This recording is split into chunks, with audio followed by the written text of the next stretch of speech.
法国侦察机逼近中国海域，解放军绝不惯着，大批战机起飞迎敌。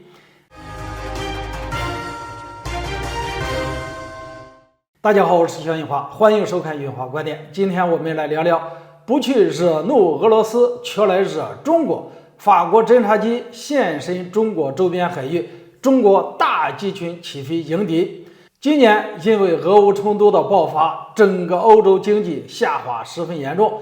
这些以往养尊处优的国家，现在一边要军援乌克兰抵御俄罗斯，一边又要处理能源危机带来的内乱，可以说日子不好过了。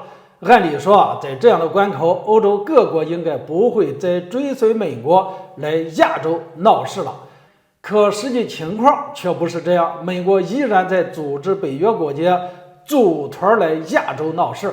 这不，最近一架隶属于法国海军的达索猎鹰侦察机突然出现在中国的敏感海域，虽然没有进入中国领海12海里，但显然法国人在找存在感。不过不用担心，我们现在各大军种随时都处于高度戒备的状态，完全可以处理好各种突发情况。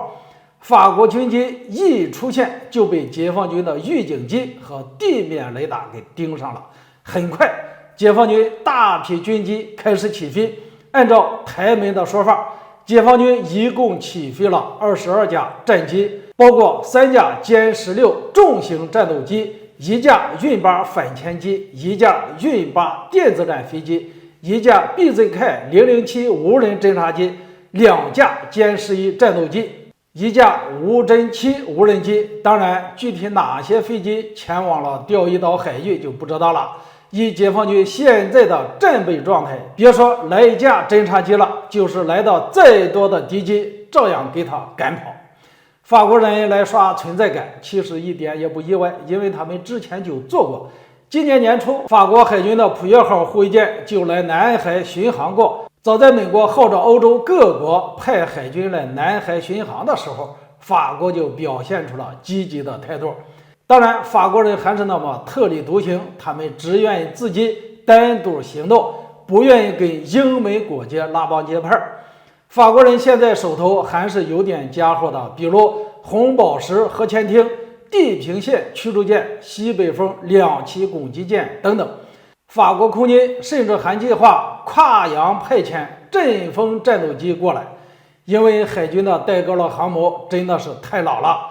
总的来看，法国的海空军的实力在欧洲值得一观，但根本没法和中国庞大的军事力量相比。法国人究竟来干什么呢？